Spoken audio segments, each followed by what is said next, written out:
Pemirsa intelijen negara-negara barat menyebut Iran berencana menyerang Israel bertepatan dengan salah satu hari besar Yahudi pada pekan kedua Agustus ini. Melansir dari Yerusalem Post, Iran akan melancarkan serangan pada 12 Agustus nanti tepat dengan peringatan Tisha B'Av atau Hari Malapetaka bagi orang Yahudi. Untuk membahasnya sudah bergabung melalui sambungan daring sore ini bersama kami dengan Mbak Tia Mariatul selaku dari dosen hubungan internasional dari kampus Universitas Binus. Selamat sore Mbak Tia, apa kabar Anda sehat selalu? Selamat sore, alhamdulillah Mas Ranov baik.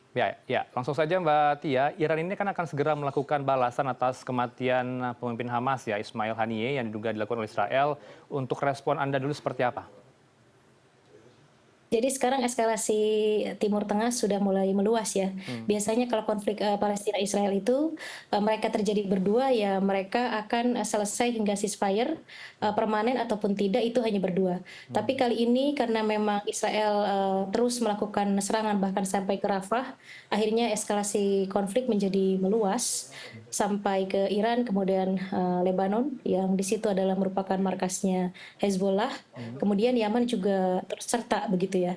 Kondisi ini sebetulnya tidak akan meluas, Mas Ranaf, kalau tidak ada assassination kemarin dengan pemimpin politik Hamas begitu. Jadi ketika terjadi assassination, saya menganalisis masih di CNN juga belum lama. Yang pertama itu yang sudah mendekati ke arah perdamaian dengan adanya deklarasi Beijing itu akan terbengkalai kembali, akan reject kembali karena Hamas tidak akan mudah begitu saja akhirnya menerima assassination ini. Jadi awalnya memang Hamas sudah mulai soft begitu ya, sudah mulai melemah, kemudian bersedia atau available untuk melakukan perdamaian dengan poin-poin tertentu yang disepakati kedua belah pihak. Dan kita juga harapannya besar saat itu Mas Ranov, di mana Cina menjadi mediator, tapi akhirnya kembali ke zero lagi karena dengan assassination ini Hamas akhirnya tidak akan mau untuk melakukan perdamaian dengan pihak Israel. Itu yang pertama. Analisis saya yang kedua adalah tentu konflik ini akan menjadi sangat luas, bukan hanya melibatkan Palestina dengan Israel, tapi yang paling nampak saat ini adalah dengan Hezbollah di Lebanon. Karena memang bertepatan dengan asasinasi Ismail Haniyeh, itu juga terbunuhnya pemimpin Hezbollah begitu ya. Jadi memang patternnya Hezbollah itu kalau misalnya pemimpin mereka atau dari bagian biro mereka atau bagian daripada leader mereka terbunuh itu pasti akan menyerang begitu ya. Jadi sekarang meluas nih ditambah Israel Palestina, kemudian ditambah Lebanon, kemudian ditambah juga dengan Yaman begitu ya. Dengan assassination Ismail Haniyeh begitu ya. Kemudian ditambah lagi dengan Iran. Kenapa Iran? Karena terjadinya terbunuhnya pemimpin Hamas itu di negara Iran begitu ya. Seperti yang tadi Mas Ranov jelaskan bahwa ini akan ada pembalasan, saya mungkin akan sedikit berbeda ya. Pembalasan itu ada yang akan dilakukan oleh Iran, tapi ini tidak akan memperpanjang konflik antara Israel dengan Iran. Saya melihatnya ke arah sana.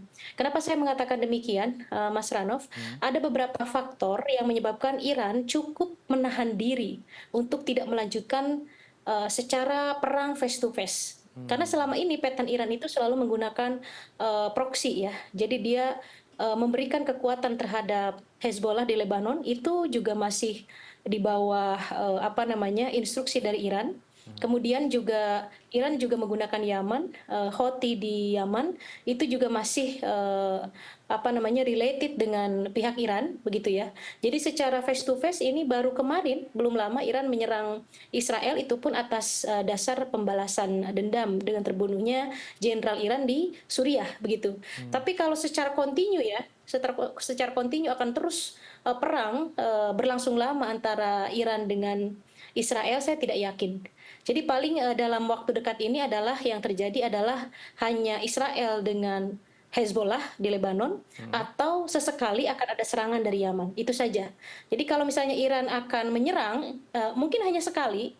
Kalau Israel memberikan feedback begitu ya, baru ini akan berlangsung saling balas begitu. Tapi itu tidak akan berlangsung lama. Saya tidak yakin perang Israel dengan Iran itu secara face to face dan akan berlangsung lama.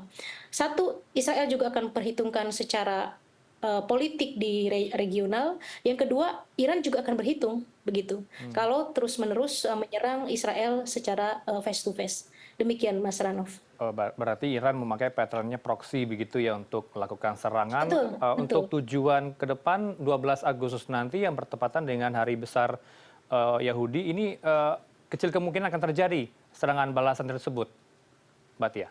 Saya justru melihatnya begitu. Saya melihatnya bahwa ada semacam provok dari media begitu ya, bahwa Iran akan membalas. Saya melihatnya justru Iran akan berhitung untuk ini. Kita melihat dari histori Mas Ranov, bagaimana 2 jenderal Iran terbunuh, Iran kepada Amerika tidak membalas, kemudian kepada Israel hanya 1 kali membalas, itu pun saya pikir tidak signifikan, balasannya hanya meluncing beberapa roket ke area Israel dan itu tidak menyebabkan kematian atau victims dari pihak Israel begitu ya.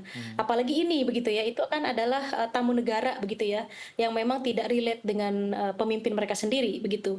Mengecam pasti, only speech saya bilang begitu ya, dan emosi pasti karena ini seperti dipermalukan, di mana tamu agungnya Hamas yang menjadi koalisi Iran selama ini itu terbunuh di negaranya sendiri. Sudah pasti Iran tidak akan diam. Tapi dalam jangka panjang akan memerangi Israel saya tidak yakin. Begitu Mas Ranov. Tapi kalau sejauh ini kita ikuti perkembangannya Mbak Tia, antara Israel dan Amerika Serikat ini sudah melakukan koordinasi di wilayah regional mereka dan juga wilayah internasional untuk menggagalkan potensi serangan balik dari Iran. Apa yang bisa Anda baca dari dua negara ini? Memang itu yang akan mereka lakukan, begitu ya. Karena supaya tidak berhadapan langsung dengan Iran, maka solusi yang terbaik adalah menggagalkan serangan Iran seperti yang dilakukan Amerika dengan Israel saat Iran meluncing roketnya untuk melakukan pembalasan atas terbunuhnya jenderal di Suriah. Jadi tipenya begitu, Amerika Serikat itu cukup menekan Israel untuk tidak melakukan feedback, karena ini akan meluas kalau sampai perang langsung dengan Iran. Konfliknya bukan hanya regional begitu ya, bisa juga ke arah negara-negara yang secara letak geografis sedikit berjauhan, karena kita tahu secara politik juga Amerika Serikat punya hubungan baik dengan Gulf countries misalnya, dengan negara Arab misalnya. Nah, itu juga akan menjadi pertimbangan tertentu begitu. Jadi caranya adalah untuk meredam konflik ini biasanya mereka menghalau serangan Iran, kemudian tidak memberikan feedback dan akhirnya melunak dan akhirnya isu ini akan hilang dengan sendirinya. Tapi saya juga tidak menafikan bahwa konflik di regional Middle East ini, terutama antara Palestina dengan Hamas, itu memang tensionnya sangat tinggi, terutama Hezbollah ini ya. Hezbollah itu tidak akan diam. Nah, Iran tenaganya akan terbagi, Mas Ranov, kalau misalnya face to face dengan Israel langsung, karena dia juga harus mensupport logistik terhadap Hezbollah begitu ya. Dia juga harus mensupport logistik terhadap Yaman, terhadap Houthi begitu. Kalau Iran juga menyerang juga berarti terbagi 3 dong begitu. Jadi dia akan meminimalisirkan security di internal di dalam negaranya, tapi dia akan tetap mensupport proksi-proksinya yang menjadi kekuatan Iran selama ini. Dan Amerika akan menahan Israel untuk tidak memberikan feedback seperti yang dilakukan Israel terhadap Hamas di Gaza begitu. Tapi kalau kita lihat di peristiwa Jumat lalu ya 2 Agustus, Mbak Tia, ada terjadi penahanan imam besar Masjid Al-Aqsa oleh polisi Israel yang kian untuk memanaskan situasi di Timur Tengah setelah pembunuhan Haniyeh. Apa yang bisa Anda lihat dari sini? Kenapa ini bisa terjadi? Iya. Ya, jadi semacam provokasi ya. Israel memang begitu cara politik itu melakukan provokasi. Biasanya kita bisa melihat setiap kali jelang election, kalau misalnya partai Netanyahu Likud misalnya sudah mulai menurun begitu ya popularitasnya, dia biasanya akan masuk ke area Al-Aqsa, akan melakukan provokasi sehingga memicu kemarahan Palestina dan terjadi konflik begitu. Nah, biasanya eskalasi ini justru akan menaikkan atau popularitas dari Netanyahu itu akan naik kembali begitu. Demikian juga dengan penahanan yang dilakukan oleh Israel itu juga bentuk provokasi. Tapi saya tidak yakin itu akan lama begitu ya, karena memang konflik ini tidak kali ini saja terjadi, ini sudah berulang-ulang terjadi, tapi memang ini yang paling besar karena menimbulkan korban jiwa yang tidak terhitung terutama dari pihak Palestina begitu. Tapi patternnya bisa kita lakukan. Artinya apa?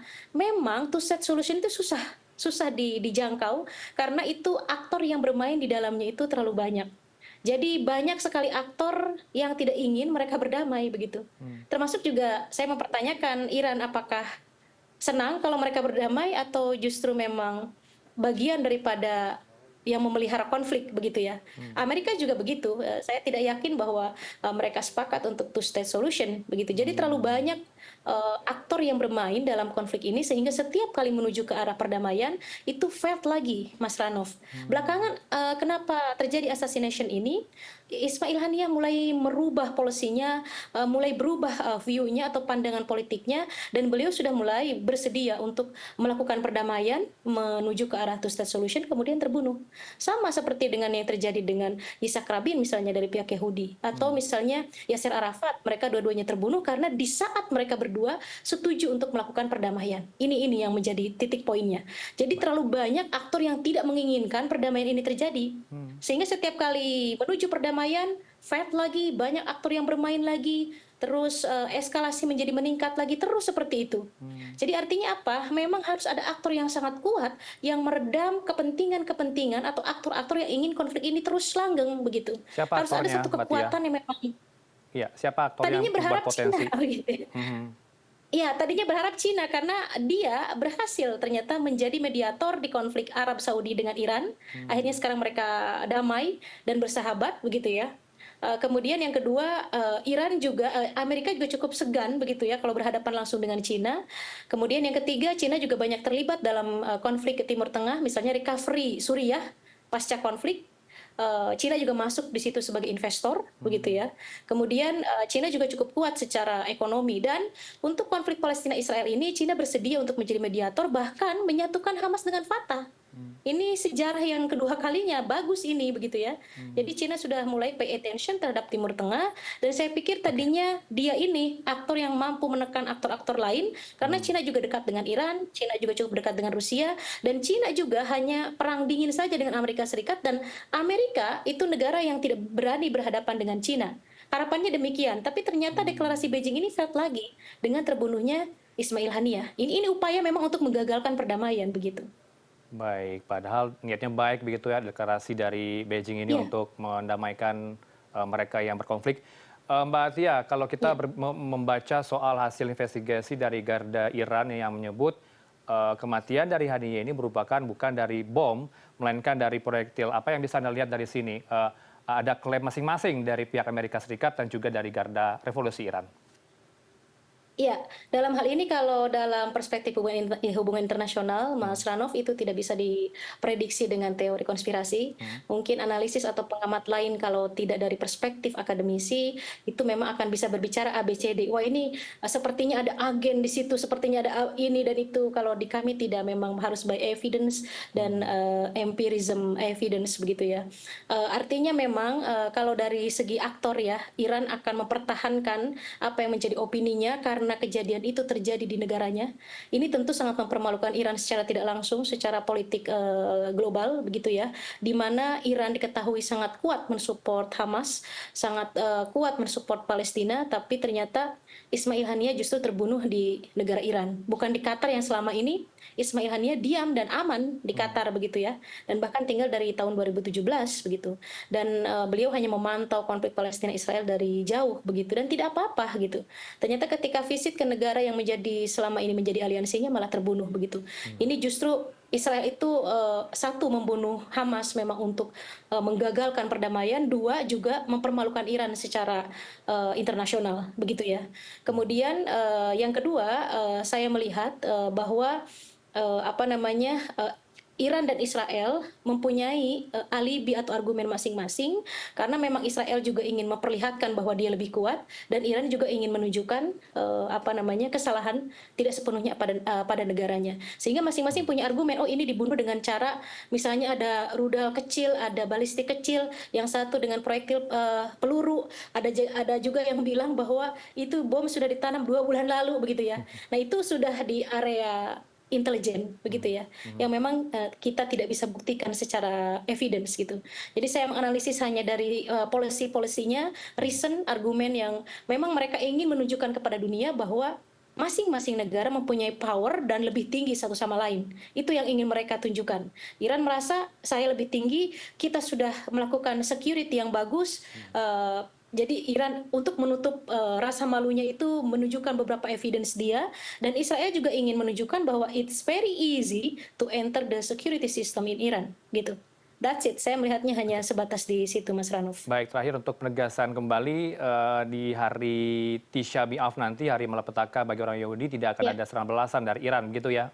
Terakhir, singkat saja, Kalau Mbak Tia. misalnya ada serangan balasan, kalau misalnya ada pun serangan balasan itu Amerika akan kembali memegang kendali atau memberikan instruksi ke Israel, dah jangan nggak usah dibalas. Atau mereka kendalikan supaya tidak ada victim di sipil Israel begitu. Akhirnya akan mereda seperti yang sudah akan mereda dengan sendirinya. Hanya saat itu saya yang berani bilang di CNN ini tidak akan berlangsung lama. Karena saat itu banyak analis yang bilang bahwa ini akan menuju perang dunia ketiga, saya bilang tidak. Ini kalau tidak ada feedback ya sudah selesai begitu ya. Kecuali kalau ada feedback maka akan continue, itu pun tidak akan berlangsung lama gitu. Saya sangat paham betul dengan culture dan perhitungan-perhitungan yang Iran lakukan begitu. Baik, semoga eskalasi Timur Tengah tidak akan semakin memanas, begitu harapan kita semua ya. Terima kasih untuk analisa Harapan Anda sore semua ya. ini, Mbak Tia Mariatul, dosen HI Universitas Binus. Selamat sore, Assalamualaikum. Waalaikumsalam.